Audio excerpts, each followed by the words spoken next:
Welcome to the Old Time Radio Westerns. I'm your host, Andrew Rhines, and I'm excited to bring you another episode absolutely free. This is one of over 80 episodes released monthly for your enjoyment. Now, let's get into this episode.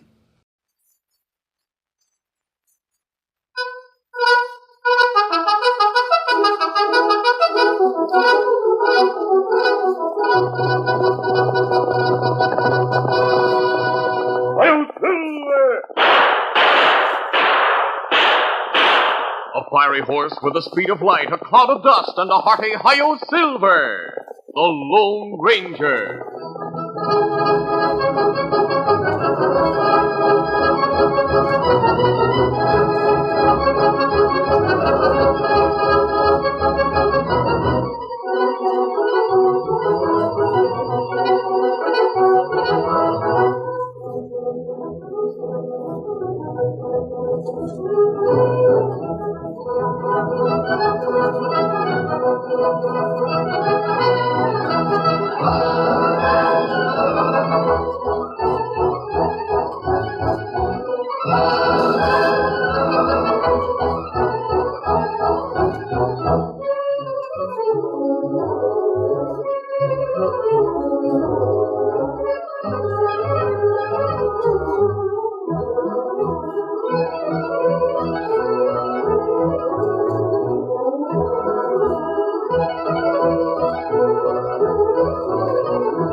With his faithful Indian companion Tonto, the daring and resourceful masked rider of the plains led the fight for law and order in the early western United States. Nowhere in the pages of history can one find a greater champion of justice. Return with us now to those thrilling days of yesteryear. From out of the past come the thundering hoofbeats of the great horse Silver. The Lone Ranger rides again. Come on, Silver! Let's go, big fellow! Hail, Silver! Hooray!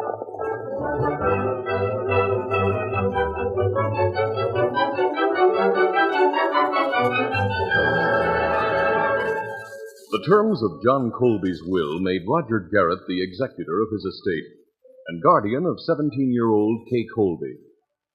Garrett was the Indian agent for the district, but after John's death, he also took over the management of the Colby Ranch and spent as much time there as he did at the agency in town. One afternoon, he was working in the ranch office when the door opened and Kay entered. Roger, where's Larry Gage? Well, now, where would your foreman be at this time of day? Out on the range, I suppose. But he isn't. I've just been talking with Shorty. I'm afraid he's gone to town. Afraid? Why afraid? Why shouldn't he go to town if he wants to? I'm afraid he's gone to pick a fight with Derek Forbes. Oh, what about? Me. I made a big mistake, Roger. Hmm? I told Larry that Derek had asked me to marry him, and Mr. Gage has a ridiculous notion that Derek is a fortune hunter, or worse, simply because he's an Easterner. Derek's the best assistant I ever had in the agency. He's a fine lawyer, besides. Of course he is. I'd better go after Larry. You'd better let me do that. No, you're busy, Roger. I can handle Larry. And don't worry about it. I'll bring him back. Wait, just a moment. What, Roger? You say Derek has asked you to marry him. Have you given him an answer? I'm thinking about it. Well, I wouldn't let Larry's prejudice against Easterners influence you. I don't intend to. I'll see you shortly.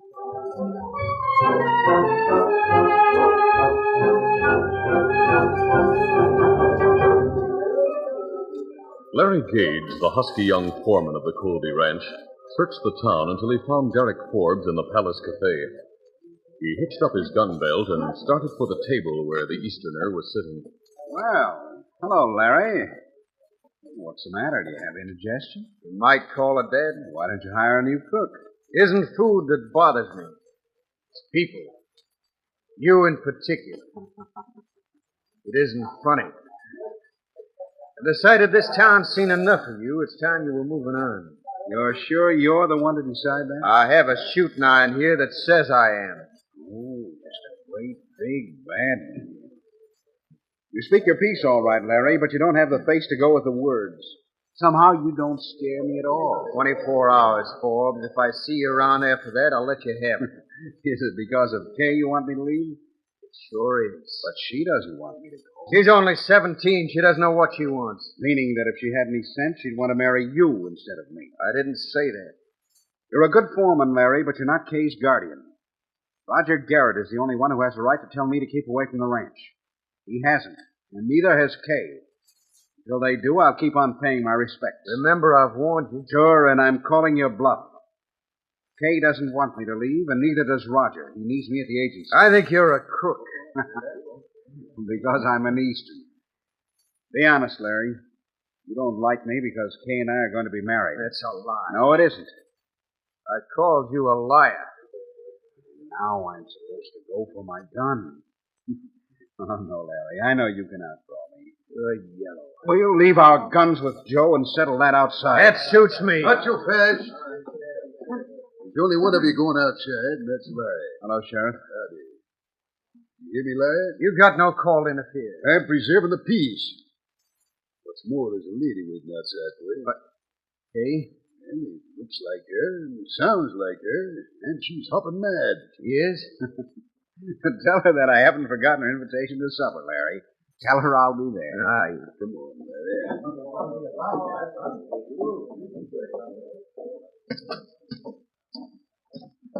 Did you arrive in time, Sheriff? I did.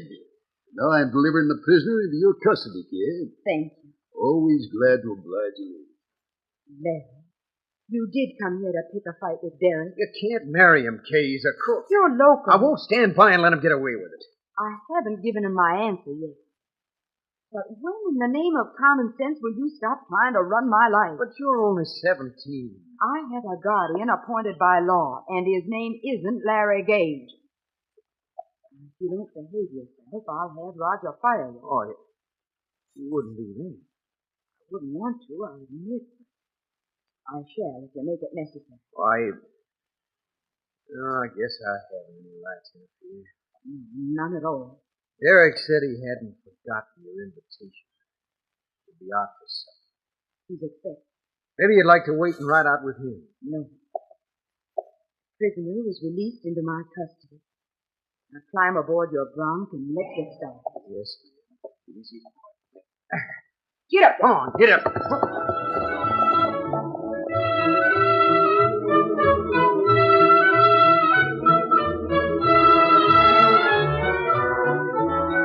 Larry was silent all through supper that night, and when it was over, he started for the bunkhouse. But Roger stopped him and asked him to step into the office to go over some business details.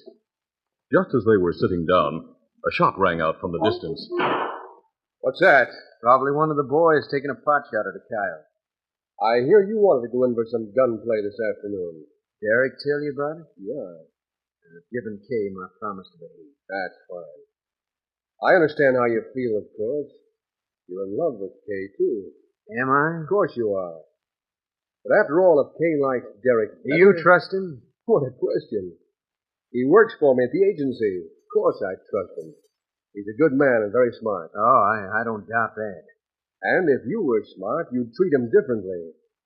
After all, he may be your boss someday. There are other ranchers in the West, Rodney. Well, that's the way you feel about it. Now, what I wanted to ask you about is the 2,000 head we bought from the Pothook. Where are they? The valley south of Rock Canyon.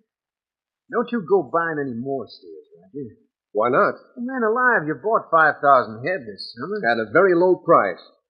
And it was so convenient to have them driven up with the cattle I bought for the Indians. I grant you. We're pretty close to being overstocked right now. And hey, as Indian agent, why don't you fill some of your government requisitions without me? I can't, Larry. This ranch doesn't belong to me. I just run it. What would people think if I used my position as a government agent to make money for Kay Colby?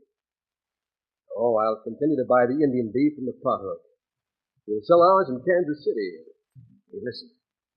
Drums. Probably some ceremony at the reservation. No. They sound closer to the reservation. The wind must be blowing this direction. Never heard them so close. What is it, Kay?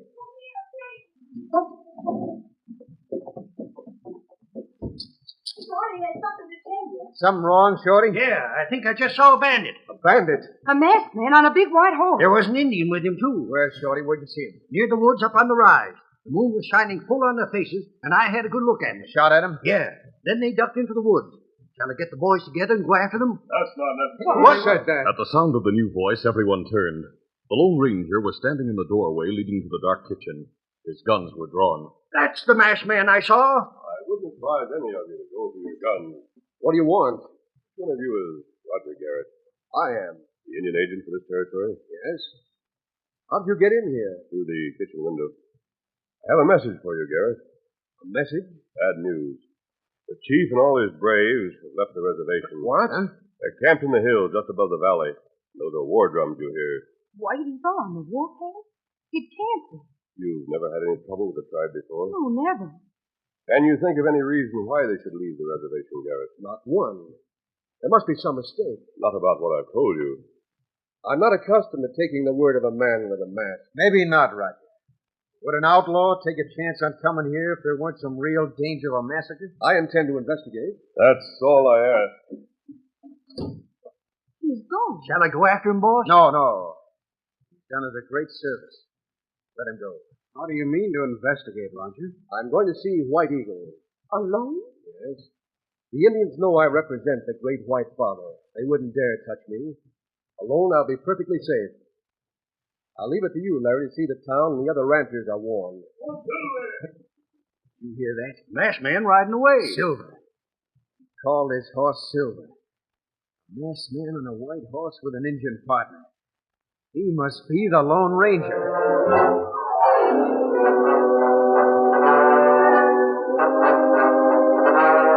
When Roger Garrett rode into the hills, the Lone Ranger and Tonto followed him, but cautiously, making sure they wouldn't be seen. The fresh hoof prints were enough to mark the trail for Tonto, and it soon became obvious that the agent was heading toward the sound of the drums. The Lone Ranger and Tonto reached the ridge above the Indian encampment in time to see Garrett guiding his mount down the slope, straight toward the dancing warriors. Those are the roads. fella.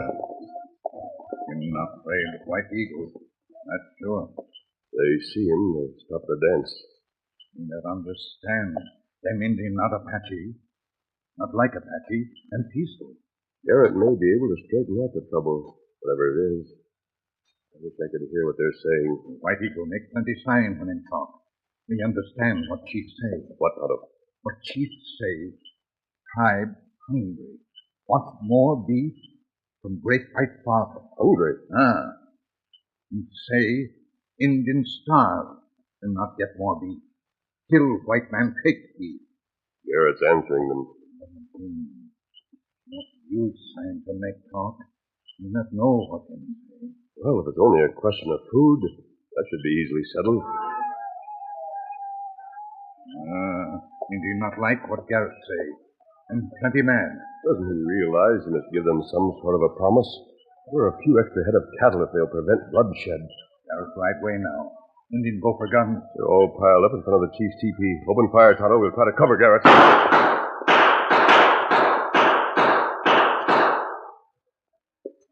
Indian take cover. Another volley.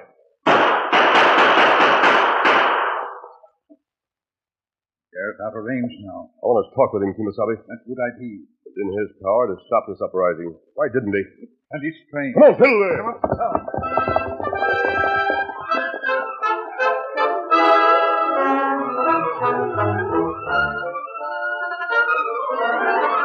The curtain falls on the first act of our Lone Ranger adventure. Before the next exciting scenes, please permit us to pause for just a few moments.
Now, to continue. The Lone Ranger and Tonto followed Roger Garrett down from the hills.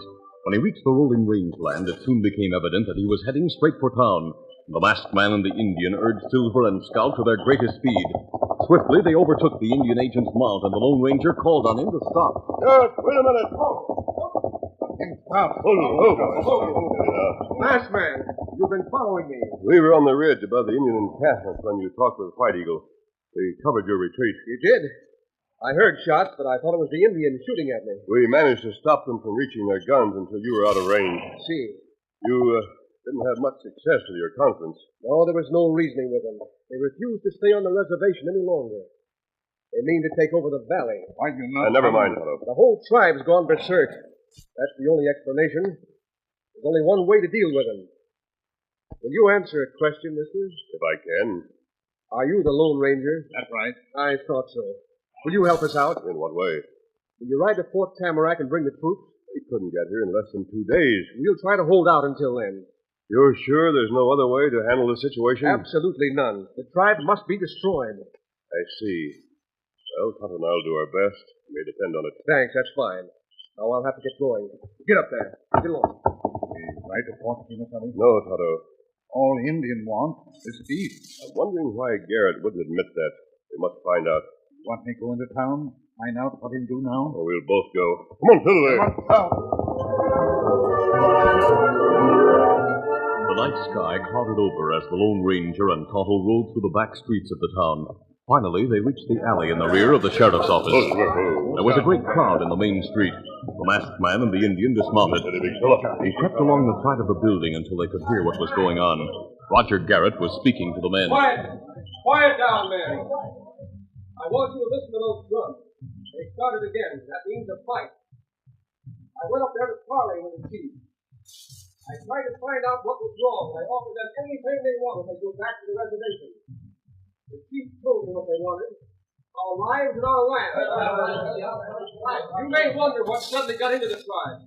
I'll tell you. There's a renegade white man around here. He wears a mask and rides a big white horse. He's the one who's responsible for this rebellion. If you ever see him, shoot to kill. That's enough, Tonto. What to do now? I want to find out just how much beef the Indians have been getting. The record should be in the agency office. We'll try to get in from the rear. The Lone Ranger and Tonto led Silver and Scout down the alley to the rear of the Indian agency. The masked man tried one of the windows. Good. It isn't locked.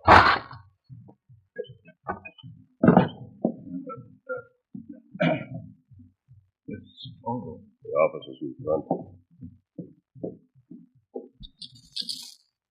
Shades are drawn. That helps. That cabinet must be where the papers are filed. Let me have your hunting knife. You can force it open. Thanks. Somebody at front door. Into the back room, quick. The Lone Ranger left the door open a little and watched as Derek Forbes entered the office.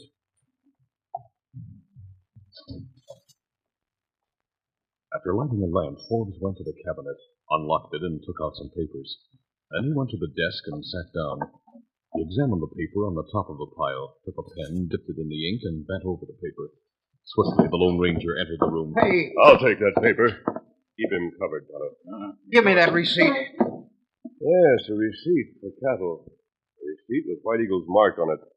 Pothook brand, 1,000 head. But the ink on the last zero isn't dry. You've just changed this receipt from 100 head to 1,000. Now I'll take a look at these others. 100, 500 head to feed all those Indians for 6 months. No wonder they're starving. You say pothook brand, Kimasabi? Yes, Tonto. There are plenty pothook steers on Colby Range. That's true. I remember seeing them. Now what are you going to do? Investigate this cabinet a little further. Looking for some bills of sale. Yes, here they are. Pothook steers bought and paid for by this agency. Not hundreds of head, but thousands. So that's the answer. The government agent, Garrett, bought thousands of head of cattle, delivered a few hundred head to the Indians, had the rest driven to the Colby Ranch. Manager of the Colby Ranch, he paid for them. But the money didn't go into the agency account. went into Garrett's own pocket. So the Indians have been cheated. The government has been cheated. And Kay Colby has paid good money for stolen cattle. You have it all figured out, huh? Practically. I only need to look at the Colby ledgers, Garrett's private bank book to prove my case. There's the bank books in this desk. Here. Yes, here it is. You see, April 15th, May, June. Nice haul for Garrett. This won't do you any good. You better forget those papers and get out of town. I'm taking the papers and the bank book with me. You've been branded a renegade. If anyone sees you, they'll shoot. We'll make sure that you don't interfere with our getting away.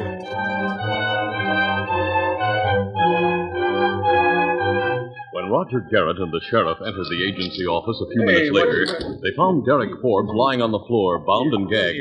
When the gag had been removed and his ropes cut... Derek, what happened? The masked man was here. Broke into that cabinet and took a lot of papers. Well, don't worry. We'll get him. I have a posse all set to ride. But the Lone Ranger and Tonto were well on their way to the Colby Ranch. There they found Kay and Larry Gage at the ranch house. One close look at the mighty silver, and the girl and the foreman were absolutely sure of the masked man's identity. They invited him in, and he showed them the papers he had brought from the agency. Then, together, they examined the ranch ledgers. Yes, you paid for all the cattle you received, Miss Colby. The money went to Garrett. So Roger is a crook. And you were right about Derek all along. Question is, what do we do now? The first thing is to stop the Indians from raiding the valley. How? By giving them their rightful property, the pothook steers you're grazing.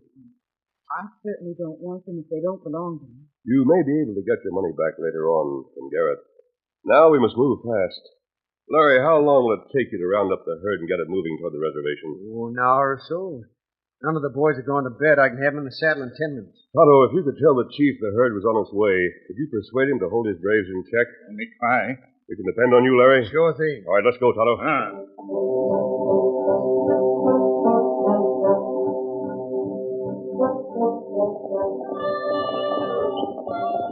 Once more, the Lone Ranger and Tonto drew rein on the ridge above the Indian encampment. Dance nearly over. Let's start out and raid plenty soon. And we can't waste any time. We must ride straight into camp. Maybe them see us before.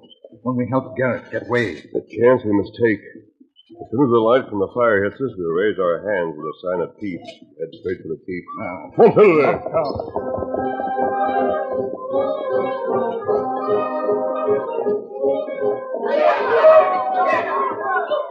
At the sight of the Lone Ranger and Tonto, some of the Indians went for their guns. The chief stopped them. No, do not shoot there. Let me make peace sign. Aye! Aye. Oh, Silver, Why you come here? Tonto, masked friend, bring good news. You talk. Me not listen to white man no more. Because of the way Garrett has treated you? White Eagles, you mustn't blame anyone but Garrett for what's happened. The great White Father bought plenty of cattle for you, but Garrett stole it. You'll be punished for that. Indians want beef. The great White Father wants you to have beef. The cowboys are starting a drive now. By morning, you'll have 5,000 head. What are they saying, Tonto? Other braves, Count Chief. Maybe this trick. How we know you speak true? Give us a few hours. You'll be able to see for yourself. White Eagle tell brave, wait till dawn. Cattle not here then.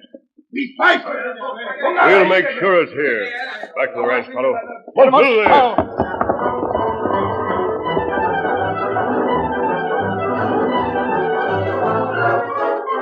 Once again, the Lone Ranger and Tonto raced down the hill trail to the rangeland. And as they headed for the ranch, Larry and his men were starting their drive.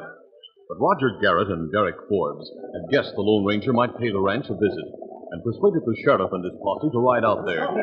They caught sight of the cowboys south of Rock Canyon. Those cattle are on the move. Rustlers. Rustlers nothing. Those are your own men. That's Larry on the soil. I still say rustlers. Larry have no orders for me to move that herd. Even so. They're driving them straight off Colby land. I want you to stop them, Sheriff. Arrest them if you have to. Hold up there, Larry. Ho. What do you want, Sheriff? Stop hazing those steers, boys. Pay no attention. Keep moving, boys. I give the orders around here. Not anymore, you don't. Arrest him, Sheriff. This herd belongs to the Indians, and we're driving it up the reservation. You what? Did the masked man persuade you to do that? He sure did. Dirty renegade. Renegade nothing. He's the Lone Ranger. A renegade and an outlaw. He started the uprising. He broke into the agency I office. know and he tried- did, and I just wish I had the papers he took from there. Yes, it's these two who are crooks. I'm telling you, this herd belongs to the Indians, and that Roger Garrett stole it. What do you say? That's true. The only reason the Indians have gone on the warpath is that they're hungry. It isn't true. They want scalps, and the masked man is their leader. Here he comes, straight toward us. $1,000 to the man who killed him. Don't let him shoot, Sheriff. It's the Lone Ranger. Look at his horse. That's Silver. The Indian on the paint behind him, that's Tonto. Hold your fire, Forbes. Not a chance. I've got him dead in my sights. Go! Before Derek could squeeze the trigger, the Lone Ranger fired, and the bullet caught the Easterner in the right forearm. Good shot, mister. Don't you try anything, Garrett. I've got you covered. Easy, steady, big fella. Sheriff, I know you think I'm an outlaw. Not anymore, I don't. Please believe me then. If this herd doesn't reach the Indians before dawn, there'll be a massacre. You got any proof that Garrett's been starving the Indians to line his own pockets? Yes, Sheriff. This bank book and these papers. Read them all. But let's get the herd moving. Go to it. Come on, boys. One, two, there. Sheriff, the masked man's absolutely wrong That's sure. about me stealing. Certainly those papers don't prove anything. They don't, eh? Not a thing. Well, I'm not a smart lawyer like you, Forbes. I'm not a smart thief like you guys. But I am smart enough to lock you both up until I can turn you over to the United States Marshal. And don't talk to me about these papers. They're proof positive. They tell the whole story of an ornery scheme that might have ended up in a massacre if it hadn't been for the Lone Ranger.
This is a feature of the Lone Ranger Incorporated, created by George W. Trendle, produced by Trendle Campbell Enterprises, directed by Charles D. Livingston, and edited by Fran Stryker. The part of the Lone Ranger is played by Brace Beamer.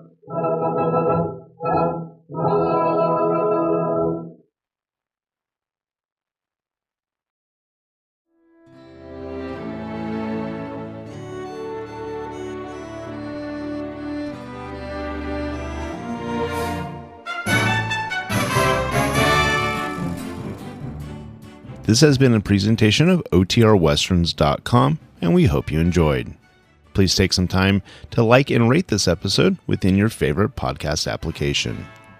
Follow us on Facebook by going to OTRWesterns.com/Facebook, and subscribe to our YouTube channel by going to OTRWesterns.com/YouTube. Become one of our ranch hands and unlock some exclusive content. We want to thank our most recent ranch hands, Steve and Ron W., who joined us recently. You too can join by going to OTRWesterns.com/donate. send us an email, podcast@otrwesterns.com, and you can call and leave us a voicemail, 707-986-8739. This episode is copyrighted under the attribution non-commercial share-alike copyright. For more information, go to otrwesterns.com/copyright. Have a great day, and thanks for listening.